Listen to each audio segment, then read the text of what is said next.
हाय, मी विशाखा. तर आजही मी आंब्याचा रस बनवायला घेतले. आता जोपर्यंत आंब्याचा सीजन आहे तोपर्यंत मला आंब्याचा रस बनवावाच लागेल.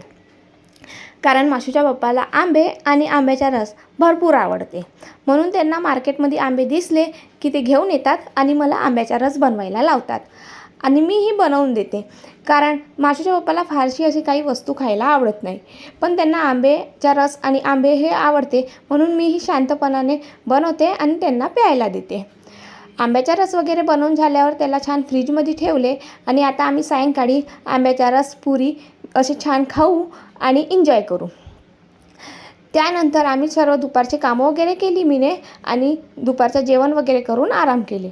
आणि 5:30 वाजता मी आज माझ्या आजीला ट्रॅव्हल स्टँडवर सोडायला गेले. माझी आजी तर माझ्या इथून 2-3 दिवसच आधी राहून गेली. त्यानंतर ती मावशीच्या इथं गेली होती. मावशीच्या इथं 2-3 दिवस राहून झाल्यानंतर ती आज नागपूरला रिटर्न जाणार होती.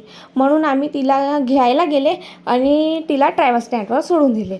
मावशीच्या इथून मावशीला आजी आजोबाला घेतले, ट्रॅव्हल स्टँडवर गेले आणि ट्रॅव्हल्स लागूनच होती. कारमधून उतरले आणि लगेच आजीने 2 तिकीटही काढले. तिकीटं काढून झाल्यावर ट्रॅव्हल्समध्ये बसले आणि थोड्या वेळातच आजीची ट्रॅव्हल्सही सुटली आणि माशू आजीला बाय करता करता रडूनच दिली. खूप समजते आता तिला. कोणी पाहुणे आले आणि जायचं असलं त्यांना की तिच्या रडणं सुरूच असते. मागे लागते का काय का. त्यानंतर मी आजीला सोडून दिले आणि तिथेच ट्रॅव्हल स्टँडपाशी मामू चहावाला होता. खूप फेमस आहे आणि त्यांचा स्टॉल बी छान असा मोठा होता आणि छान रश वगैरे होता. म्हणून आम्ही तिथे गेले आणि चहा वगैरे पिले आणि मस्त 5-6 चहा घेतले आणि चहा पिल्यानंतर खरंच चहा टेस्टी होती.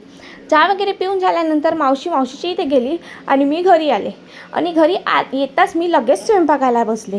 कारण की आज धुरंधर मूवी लागणार होती टी व्हीवर आणि मला आज टी व्हीवर धुरंधर मूवी बघायची होती. म्हणून मी लवकर इकडे पुऱ्या वगैरे मस्त करून घेतले, स्वयंपाक वगैरे केले आणि मस्त पुऱ्या वगैरे फ्राय करून गरम आम्ही इथं रसपुरी वगैरे मस्त खाल्ले. रसपुरी खाता मस्त धुरंधर मूवी वगैरे बघितले आणि मग आम्ही जेवण वगैरे केले. आणि इथेच माझा आजचा व्लॉग संपला. भेटूया नेक्स्ट व्लॉगमध्ये.